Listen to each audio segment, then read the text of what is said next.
welcome back to Quantumly Yours, my podcast, Wendie Patrick from Finnessiam Health. And here is where we discuss, talk, explore, reveal, whatever you want to call it, different things that I've been digging into or discovering about how to help you and your pets lead a happier and healthier life. All of these information that's shared is all just my opinion. What I find out, it is never meant to diagnose, treat, cure any illness or disease. And we always recommend that you follow up with your health practitioner, whether that be your veterinarian or a naturopath, such as myself. Yes, I still do worldwide appointments. We can do remote appointments from anywhere that you are. And we still love and meet regularly with our clients in Canada and the US. But here we are in Northern Ireland. Big move, big changes, big year, hopefully. And 2026, we're welcoming in the year of the horse. So that's growth, movement, strength. And certainly it started off with a bang for us. And happy days are coming. They're here, but they're going to get better. And I'm hoping the same for yourselves. Wherever you are in your journey, it doesn't matter. As long as you're learning and moving forward, that's great. So there's lots of things that may challenge you as you go on throughout your day, different people that you will encounter that might rub you up the wrong way. That's fine. That's for you to be challenged in yourself. It's not for you to ever take offense at what anyone says. And it's never for you to feel intimidated or belittled in any shape or form. Where you meet people, there's no coincidences. So there's certain things that will happen that will come into your sort of biofield, your space, your energy, whatever you want to call it. And that's a reason the universe is putting stuff there for you to look. Now, sometimes we don't listen because sometimes we're not ready yet, which is absolutely fine. We'll shake our head, we'll push off that notion and we'll wander on. But things will come again and again and again and again, where eventually you just can't help but pay attention to that. And that's what you're meant to do. Don't let your ego take over. And I am so guilty of doing this over the years. I'm getting better, but it's part of my journey as well, where we have to take a step back, breathe and go, there might be some value in that, or there might be some truth in that. Also at the same time going, that's not for me. That does not speak truth. That doesn't resonate with where I am, who I am, or what I am, and carry on. But today, we're going to talk turkey. I mean, chicken. I meet lots and lots of people and have met tons more since I came over here to Northern Ireland. I've been doing a lot of markets with our products and meeting and talking and sharing with lots of people. A lot still aren't sort of in our ballpark yet, if you like, where they're looking at energy work, they're looking at complementary therapies. But certainly the more that I get out there and talk, and in fact, if you like, share, comment, definitely tell your friends about this, recommend us to them, whatever, we'll take it. And maybe that will just open up another path or another door for them that they were sort of, I wonder what's on the other side of that. And they'll take that step in faith and try to find out what else there is. But they need to be ready, able, willing, and that's it. When it comes to looking after your pets, though, more people are more open to finding other answers. They've maybe spent thousands in different things, on different things, or they've been spending their time just checking around or asking a question on Facebook or social media, wherever it is, and getting 80 different opinions, 80 different answers, a million different suggestions, where none is actually specifically going to be tailored for their animal's needs in that present moment. And that's where we keep reminding you, we keep teaching the muscle testing. And we plug in here that I now, the last year, spent a lot of time putting together our online course. It's entitled, What Does Your Pet Really Need? And it teaches you the methods I use through applied kinesiology and sway testing to identify the yes and the no. And I help you develop that throughout the course so that you can literally do what I do when it comes to finding out what they need. You'll save thousands. And I seriously mean that. Not only in time from not having to spend hours and days and weeks, months on Google, or researching whatever way you do, or asking questions on social feeds to groups with a million different opinions, because there are going to be more than that, or even on lots of cost spending with investigative surgeries, tests, scans, all sorts of things. You can now actually ask your animal, through doing what I do, what they need, where it is. Let them show you the pain. I'm not going to go into that too much today. I'm not going to go into it at all today, because that's going to be a whole other podcast. But what I did want to talk about, because I met a lot of people in the last little while, and they have been on and on and on. And the most common thing I've heard about is, oh, we can't eat chicken, can't eat chicken. And that's on both sides of the pond. I mean, that's definitely North America and the UK, Ireland, Europe in general. I would say it's probably everywhere. So why is that? Is there something wrong with chicken? And that's where we sort of look at a few different things. As you know, I'm very energy based as to what sort of frequency something holds, what sort of energy is in it. So when we look at chicken supposedly causing these sensitivities or allergies or upset tummies, let's go back even deeper than that to find out why that might be.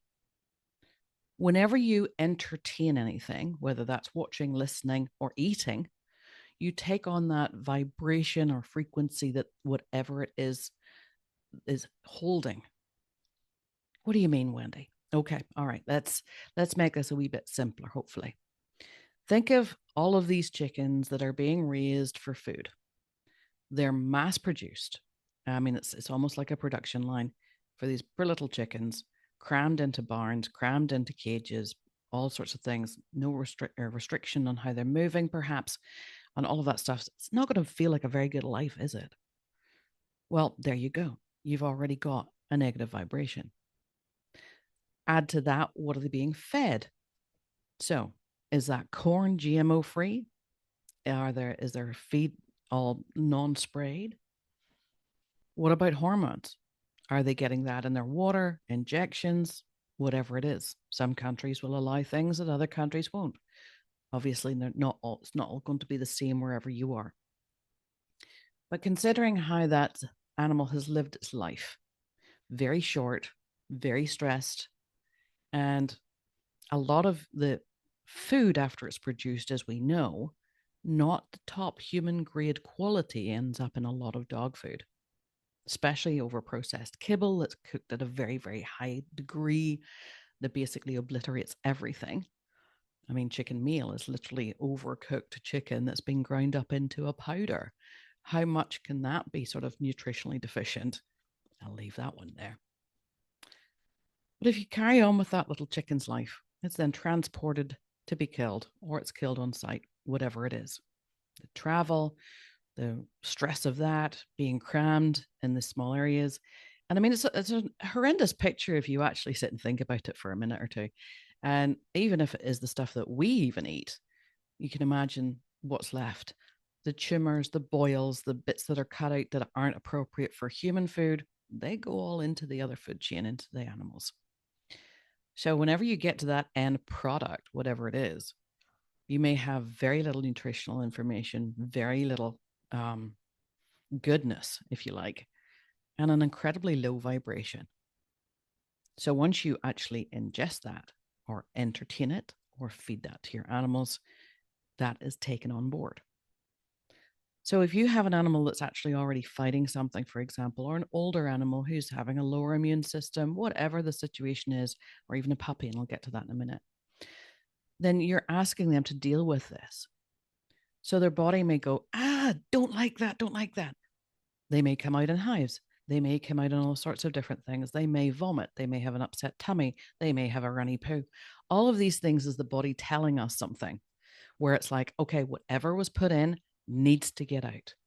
And it either comes up the top, down the bottom, or out through the skin, which is the largest organ of the body. Those kidneys will be put under stress, the liver will be put under stress, and that little stomach with all the acids and everything being produced in there can also have a hard time digesting. So when you look at that, you go, well, how do we fix that? Well, we have to look at chicken as well as being a hot food. What I mean by hot food, let's look at traditional Chinese medicine, where they have different animals looking at how they live their lives naturally and what their environments usually are like and how their own dispositions are. So chickens are always all over the place and sort of running around, and very, very fast, very, very moving, very, very energy. Oh my goodness, my goodness, my goodness, when they're allowed to. And that is actually heat in the body. So if you consider that being hot, look at something like a turkey. Now, a turkey is a little bit more languid, slower, chilled. He's strutting around, doing his stuff, doesn't have to worry about anything because he's the big guy in the yard, and they're a lot calmer and cooler. So, debunk the whole myth that, oh, my dog can't eat anything with feathers is absolute nonsense. Just looking at the actual basic energy of the animal itself. Now, ducks, they're hot because they fly, they move a lot, but they live in water a lot. So they are sort of a medium. However, they are incredibly high fat. So be careful with that, especially your older dogs, the ones pancreatitis, kidney issues, things like that. You're asking that body to also exert more energy in order to utilize, break down, and work with any nutrients or anything that are in that. So look at these chickens a little bit more.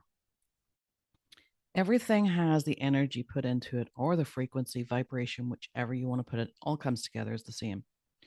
Whenever we're looking at this, we're basically going, okay, so how were you raised? How were you fed? How were you killed? How were you transported? How were you processed? Now look at all the people involved in every step of that process. Now, if you have lovely, organically reared, non-GMO, non-sprayed, open range, happy little chickens are running around a yard with a farmer or whoever looking after them who absolutely loves them. Half of them have names. They're loved, they're cuddled, they're looked at, they're spoken to, they're treated well. They're going to be happier. They're going to be good. They're going to be lovely because the energy of that person is also transferring onto that animal. Now look at that, the next part where they're actually being handled, processed, killed. Somebody may be working in a kill room, let's call it what it is, could be having a really bad day. Now, the day before, they just won whatever it was on a scratch card, for example, and they're happy. Their car ran great. They got to work on time. Wonderful. Take that the next day or a week later, where they're in the middle of a snowstorm. They couldn't get their car to start. They met someone on the road who was a, you know what, and let's keep it clean for the children, folks. And they're just having an absolutely nasty day. It's just one of those days that like they don't want to be in work. They don't want to do what they do. They're not being paid enough.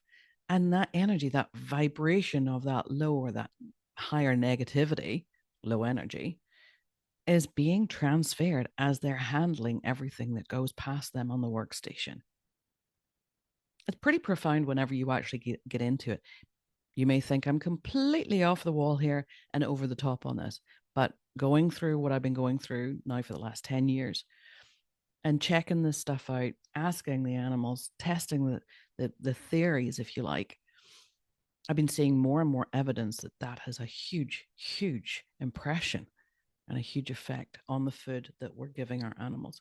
And that can be to any level.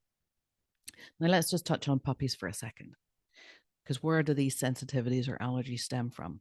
A lot of times, the very first bag of food or whatever that's grabbed for an animal or a puppy is going to be a chicken-based food. It's like the most common thing that's out there. I think it's about 70 to 80% of all the kibbles are mostly chicken. Lots and lots more are coming on now because of the issues that are showing up with chicken, which nobody really knows why, but none of them are checking them energetically or looking at it from the way that we look at it. They're just producing stuff, they're getting it in a bag, they're getting it out the door, and they're getting their money for it. Even that, if that's what's money driven behind it all, it's also going to lower the vibration of whatever is there. So puppies on this first new food, all the rest of it, they're just young, they're getting weaned, they're coming off their mother's milk, and they're going on to the stuff. It's like, what is this? Now, as that little puppy's developing, its immune system is also developing. So if you have an animal, even a child, where their immune system is low or developing, not quite mature enough yet, and you introduce something new whenever that system isn't ready to deal with it, that system will fight against it and go, oh, no, don't know what to do with this. Don't know what to do with this. Okay, this food, it's food. Okay, but I really don't think it is. So the body actually fights itself. Nothing to do with the ego, the mind, what they're thinking about it, because of course they're not going to think about it. It's like there's food, I'll eat it. It's what's presented to me. I trust the human giving it to me. I'm going to eat it. But we haven't looked at that background process of how that food became to be there in front of them. We haven't looked at how their system's developing. It might be the little runt of the litter who's just not as strong as the other ones. So they may show the weakness. They may show the sensitivity or allergy.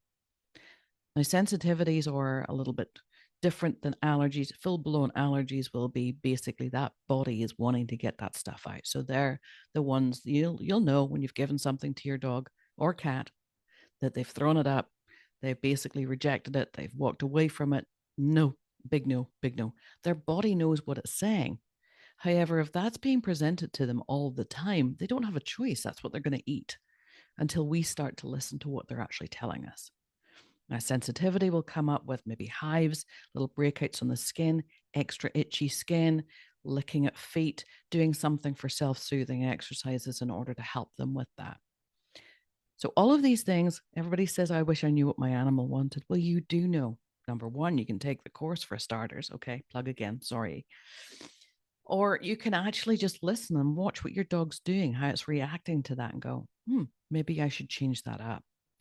So if you're introducing a new food to a new puppy, a new rescue, whatever it is, something that's maybe come along or it's just been having a few bad days, or in fact, even after it's been getting any of its jabs as a puppy, it just threatens the immune system. It puts stress on that system and it's going to go, oh, nothing new, nothing new, nothing new.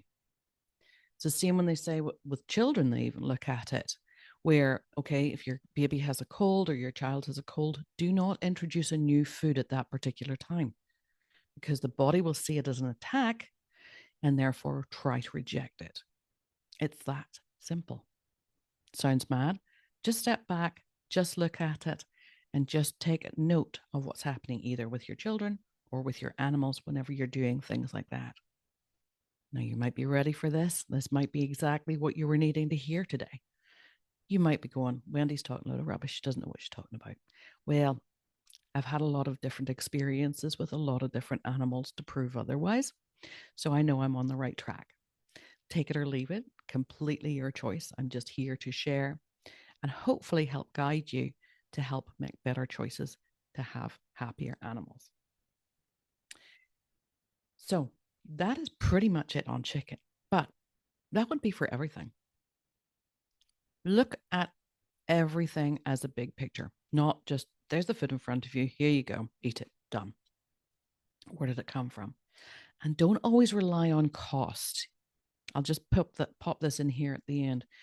Some big fancy companies with tons of marketing, lots of advertisement, great salespeople, tons of sales reps, lots of big shows, lots of big trade stands at the big shows, pushing that theirs is the best and theirs is this and theirs is that and theirs is the other. You know, I don't trust anybody. I'll grab a bag of that stuff and I'll test it. I'll test the ethics of a company. I'll go, okay, is this money driven? Is this welfare driven? Is this going to help the vast majority of animals? Is this going to work for my dogs if I'm particularly picking something for them? And I'll tell a lot from just using those muscle testing techniques to find out what works. So as I say, learn that. Learn it, learn it, learn it, learn it, learn it. Practice it, practice it, practice it. Don't tell me you can't do it. Everybody can do it. It's just finding your way of being able to do it. Again, covered in the course. Sorry, didn't want this to be an actual sales plug of a day, but there you are. It's other ways that you can help. And there's so many people wanting to help their animals better. And they just don't have the budget these days to throw hundreds or thousands or whatever at it, or have insurance payments that are going through the roof because they've done all this stuff. Or. Everyone's in a different place, as I've said. To do the best thing you can do, learn how to muscle test your animals, test everything you're buying for them. Because as I say, cost doesn't matter. Sometimes the higher cost items are the ones that are spending millions on advertising. You're paying for that in their food and the products. That advertising isn't cheap. That marketing, that glossy advert in the magazine that you picked up, if people do that anymore, I know we do. So everything comes as a big picture. There's just not one simple answer. Think about, okay, he wasn't well that day and I gave him something or other. He threw it up. Okay, system wasn't ready to handle that. Maybe it was new. So at the same time as well, if you are changing off chicken to something else, be careful that that immune system is well enough supported that it can also handle the change. Or you'll also then I'll be hearing, well, he can't eat this, he can't eat that, he can't, and there are lots out there like that as well. So a matter of learning how to test your animal, testing everything that's appropriate for them, making sure that their system is clean to begin with. What I'm meaning is that there's not a parasitic, bacterial, viral overload in the system that they're fighting continuously that nobody has discovered yet. So it doesn't matter what you present with them, they're never going to be able to accept it. So lots of things to consider, lots of things to send you on your way with today. And certainly like, subscribe, share, tell your friends about us. You'll find us on YouTube if you want to see my shiny face, or if you want to just listen to us on your regular podcasting provider. We're on lots and we are aiming to get on a lot more as well. So I'll leave you with that thought today, folks. Thanks for joining me, and I'll see you again soon, a lot sooner than the last one was done. Enjoy, take care, give your pets a hug from me, tell them I said hi, and stay possum.